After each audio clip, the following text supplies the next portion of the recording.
सुप्रभात मेरे प्रिय छात्रों। जैसा कि आपको पता है कि आज हम हिंदी की कक्षा में आपको पाठ 13 मानो या ना मानो का को समझाएंगे। पाठ 13 मानो या ना मानो। तो जो ये पाठ है इसमें एक पिकनिक पर स्कूल के बच्चे जा रहे हैं और रास्ते में वो क्या कर रहे हैं इसका वर्णन किया गया है। पाठ 13 मानो या ना मानो। शनिवार का दिन था, यानी कि रोज़ स्कूल होता है तो इस स्कूल के जो प्रिंसिपल थे उन्होंने अपने बच्चों के लिए एक पिकनिक ऑर्गेनाइज करी थी जो कि वो सैटरडे को लेके जा रहे थे। शनिवार का दिन था। सभी बच्चे पिकनिक पर जाने के लिए बहुत उत्साहित थे। तो जो सभी बच्चे थे वो पिकनिक पर जाने के लिए क्या थे, उत्साहित, यानी कि एक्साइटेड, खुश हो रहे थे ना। हम पिकनिक पे जाएंगे, एंजॉय करेंगे। आप भी खुश होते हैं ना जब आप अपने ट्रिप वगैरह पे जाते हो। तो ऐसे वो बच्चे भी बहुत उत्साहित थे, एक्साइटेड थे, खुश थे। किस लिए? क्योंकि वो पिकनिक पर जा रहे थे। उनकी खुशी का एक कारण और भी था। तो उनकी खुशी का एक कारण और भी था। वह था उनके साथ पिकनिक पर उनके प्रिय अध्यापक विमल शर्मा का होना।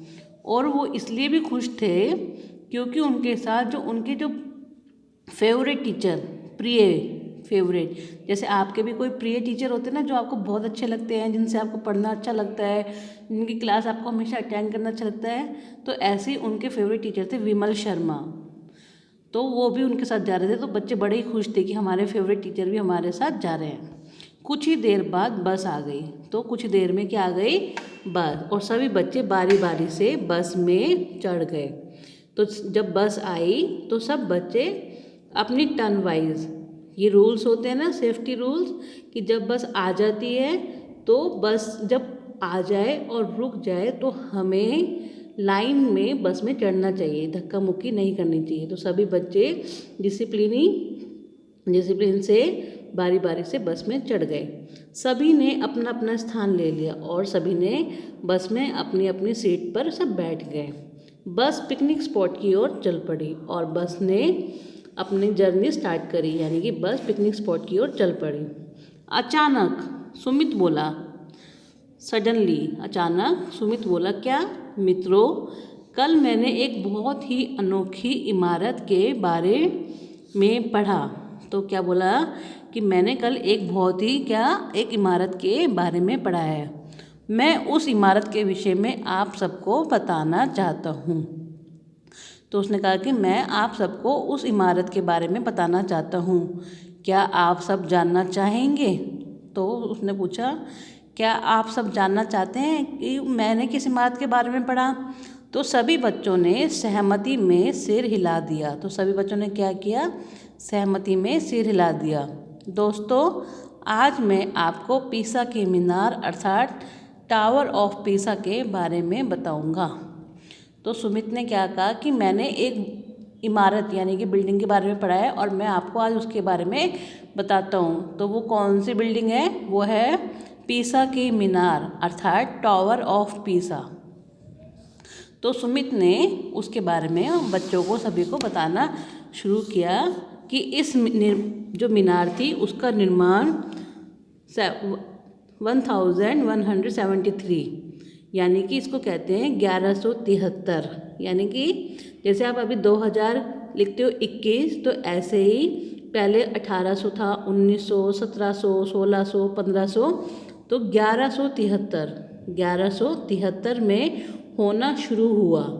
यानी कि जो पीसा का मीनार था, पीसा की मीनार, उसका जो कंस्ट्रक्शन कब स्टार्ट हुआ था? 1173 में। और ये कार्य वर्ष 1372 तक चला, यानी कि 100 ईयर नहीं 200 ईयर्स तक चला। 73 के बाद नहीं देखना है आपको, ये 1111 यानी कि 200 ईयर्स तक चला था। 199 निर्माण कार्य के दौरान ही इस मीनार का झुकाव एक तरफ होने लगा था। तो जब ये बिल्डिंग बन रही थी तभी इसके बनाने में क्या हुआ था कि जो झुकाव है, जैसे बिल्डिंग सीधी होती है ना, तो इस बिल्डिंग का झुकाव यानी कि ये थोड़ी सी ऐसे स्ट्रेट नहीं थी, ये थोड़ी सी झुकी हुई होने लग गई थी। तो इस झुकाव का क्या कारण था, मतलब ये जो बिल्डिंग थी पीसा की मीनार टावर, ये क्यों झुकने लगा था? क्योंकि सतह का बहुत कोमल होना, जिस पे उन्होंने बनाना शुरू किया था, तो वो सतह क्या थी, सॉफ्ट थी, तो वो क्या हो रही थी, झुकी झुकी सी बन रही थी। कारीगरों ने इस झुकाव को ठीक करने की बहुत कोशिश करी। जो कंस्ट्रक्शन करने वाले मजदूर थे, कारीगर थे, उन्होंने बहुत कोशिश की कि ये जो मीनार है ये झुकी हुई ना हो, ठीक हो जाए। लेकिन उसके बाद भी वो जब मीनार बन गई पूरी, तब भी वो झुकी हुई नज़र आती थी। इस झुकाव के कारण यह मीनार पूरी दुनिया में मशहूर है, और इस झुकाव के कारण ही कि ये मीनार पूरी दुनिया में मशहूर है, फेमस है। क्योंकि अगर कोई बिल्डिंग झुकी हुई होती है तो वो फिर गिर जाती है, पर ये गिरी नहीं और ये हमेशा ऐसे ही झुकी हुई है। इस मीनार की लंबाई 55.86 मीटर है। कितनी लंबाई इसकी? 55.86 मीटर। और इस मीनार की उत्तर दिशा में 294 सीढ़ियाँ हैं। अब देखो बच्चों, ये जो शब्द हैं आप हिंदी में पढ़ रहे हो तो आपको हिंदी में इनको पढ़ना आना चाहिए। 55, आपने 50 तक गिनती करी है, तो 50 के बाद 51, 52, 53, 54, 55। जो ये पॉइंट है इसको आप बोलते हैं 0.86। दशमलव के बाद जो पॉइंट आते हैं, के बाद जो डिजिट आती है मैथ्स में जैसे, तो आप उनको सिंगल बोलते हो। तो 86 होता है, तो 86, 55.86। उत्तर दिशा में अब देखो इसको क्या पढ़ोगे आप, 294। क्या पढ़ोगे? 294। तथा दक्षिण में दिशा की ओर 296 सीढ़ियाँ हैं। यानी कि ये जो झुकी हुई है, तो जो इसमें स्टेयर्स बनी हुई हैं, सीढ़ियाँ बनी हुई हैं, उत्तर दिशा में तो कितनी है, 294, और दक्षिण दिशा में है 296 सीढ़ियाँ। जैसे ही सुमित ने अपनी ये बात ख़त्म की, सब बच्चों ने तालियां बजाई। तो जैसे सुमित ने अपनी ये बात ख़त्म की तो सब ने क्या किया, तालियां बजाई, क्योंकि उनको एक बहुत अच्छी जानकारी मिली है। शर्मा जी सब बच्चों को ध्यान से देख रहे थे। तो जो टीचर थे वो क्या कर रहे थे, वो विमल सर सब बच्चों को ध्यान से देख रहे थे। तो सर बोले कि बच्चों, सुमित ने बहुत ही बढ़िया जानकारी सब लोगों को बताई है, तो अब हम क्यों न हम एक ऐसा खेल खेलते हैं जिसमें कुछ हमें रोचक मिले। सभी बच्चे खेल के विषय में सुनने के लिए उत्सुक हो उठे। तो सभी बच्चों ने सोचा चलो अब सर गेम करा रहे हैं तो क्या हो गए, बड़े एक्साइटेड हो गए। शर्मा जी बोले, बच्चों इस खेल को आप 2 समूह में खेलोगे। तो सर ने कहा कि आप इसको 2 ग्रुप में खेलोगे, team A and team B. तो 2 समूह बना दिए उन्होंने। प्रत्येक समूह को निर्धारित समय के अंदर कुछ तथ्य बताने होंगे, और जो उस निर्धारित समय ज़्यादा तथ्य बताएगा वह जीत जाएगा। सबसे पहली बारी है समूह आ की। मतलब सर ने कहा कि मैं 2 ग्रुप बनाऊंगा, उन 2 ग्रुप में दोनों के टीम के नेम हो जाएंगे अलग अलग, और एक फिक्स टाइम, यानी कि जैसे 1 मिनट दिया या 2 मिनट दिए, उस फिक्स टाइम में जो ग्रुप सबसे ज़्यादा जानकारियाँ देगा, यानी कि बहुत सारे मेन पॉइंट्स बताएगा ऐसे जीके के, जनरल नॉलेज के, तो वो टीम जीत जाएगी। तो अब जो टीम थी समूह आ, उन्होंने उसमें कौन कौन बच्चे थे, तान्या, विशाल, अक्षय, प्रिया, नेहा। तो उन्होंने अब अपने अपने पॉइंट्स बताने शुरू करे जो उनको पता थे। तान्या, उल्लू अपने सिर को 270 डिग्री तक घुमा सकता है। अब बच्चों आप मैथ्स में एंगल्स वगैरह सीखने शुरू किए होंगे ना, तो आप एंगल बनाते हो कि 90 डिग्री का, 180 का। तो इसमें बताया कि जो उल्लू होता है वो क्या 270 डिग्री तक अपनी क्या किसको घुमा सकता है, अपने सिर को।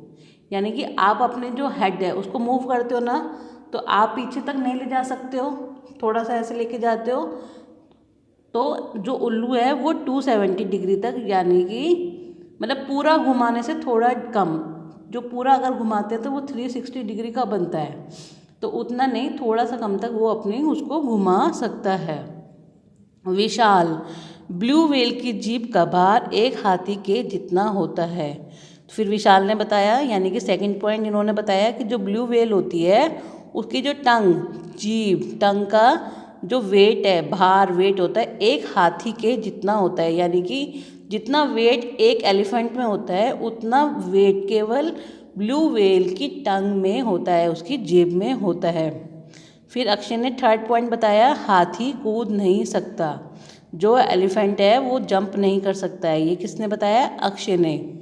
फिर प्रिया ने बताया, तितलियां अपने पैरों की सहायता से स्वाद का पता लगाती हैं। तो प्रिया ने क्या बताया, जो बटरफ्लाइज होती हैं वो कैसे टेस्ट बताती हैं? वो अपने पैरों की सहायता से, with the help of leg. फिर नेहा ने बताया, जो शुतुरमुर्ग है ऑस्ट्रिच, शुतुरमुर्ग यानी कि ऑस्ट्रिच, आपने नाम सुना है पहले भी, वर्ल्ड का सबसे बिगेस्ट क्या है? बर्ड है।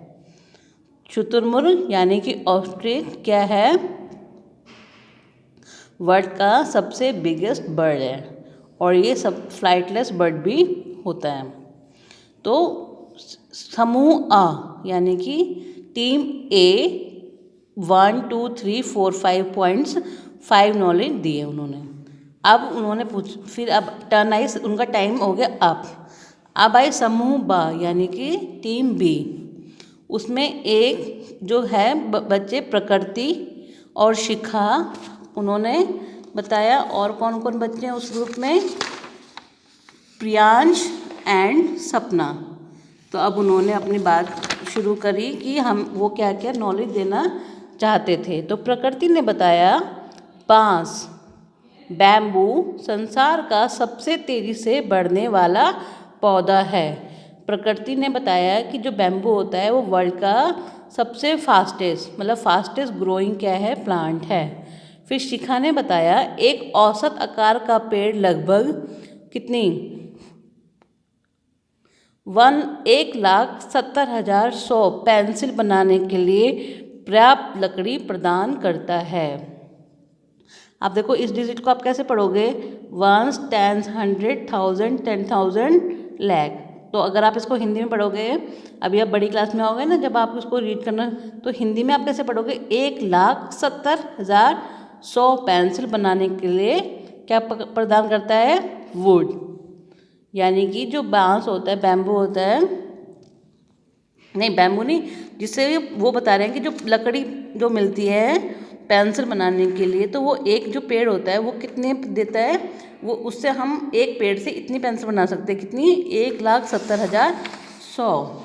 उसके बाद प्रियांश ने बताया कि केवल हमिंग बर्ड एक ऐसा पक्षी है जो पीछे की तरफ उड़ सकता है। तो प्रियांश ने क्या नॉलेज शेयर करी कि जो हमिंग बर्ड होता है वो ऐसी बर्ड है जो पीछे की तरफ यानी बैक साइड भी फ्लाई कर सकता है।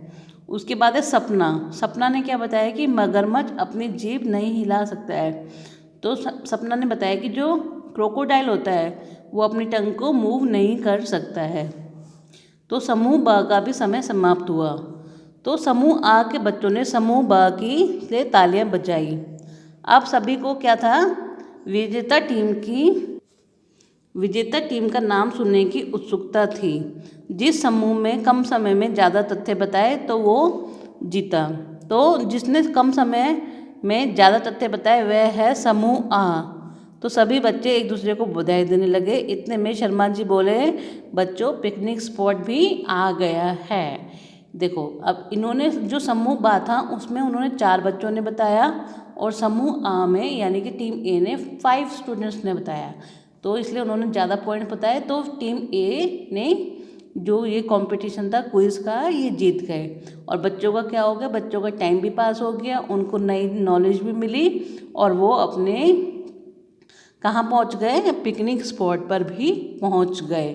तो बच्चों को बड़ा मज़ा आया, और फिर वहाँ जाके उन्होंने अपनी पिकनिक को एंजॉय किया। तो ये जो चैप्टर है ये लिखा है संगम शर्मा ने। किसने लिखा है? संगम शर्मा ने। तो अब मैं आपको 1-2 शब्द अर्थ और समझा देती हूँ बच्चे उसके। उत्साहित यानी कि जोश में, एक्साइटेड, सहमति, मर्जी, एग्रीमेंट, यानी कि अगर आप किसी काम को करने के लिए राजी होते हो ना, राजी हूँ मैं, तो मर्जी है आपकी, तो उसको बोलते हैं सहमति। उत्सुक मतलब आतुर, ईगर, मतलब आपको कोई बात आपको पता है कि जानना है, ये जानना है, उत्सुक हो जाते हैं। निर्धारित, तय किया हुआ, डिटरमाइंड, यानी कि कोई भी काम आप कर लेते हो कि नहीं मैंने तो बस अब ये काम करना ही करना है, तो तय कर लिया आपने। पर्याप्त, भरपूर, सफिशिएंट, प्रशंसा, तारीफ, प्रेज। तो बच्चों इसको चैप्टर को अच्छे से रीड करना, और जैसे इन बच्चों ने अपनी जनरल नॉलेज दिखाई है ऐसे पॉइंट बता के, तो आप भी अब बड़े क्लास में आ गए हैं, 3rd में आ गए हैं, तो आप भी ऐसे फैक्ट्स लिख सकते हैं खुद भी। ऐसे नॉलेज को आप अपनी एक डायरी बना सकते हैं और उसमें ऐसे आप पॉइंट्स को लिख सकते हैं, कुछ रोचक तथ्य है या कुछ ऐसे फैक्ट्स इंग्लिश में। तो आप अगर फिर कभी आगे कॉम्पिटिशन वगैरह करेंगे तो वो आपके लिए बेनिफिशियल होंगे। तो ऐसे आप भी नई नई नॉलेज को गेन कर सकते हैं और उसको राइट डाउन भी कर सकते हैं। Okay student, thank you, bye, have a nice day.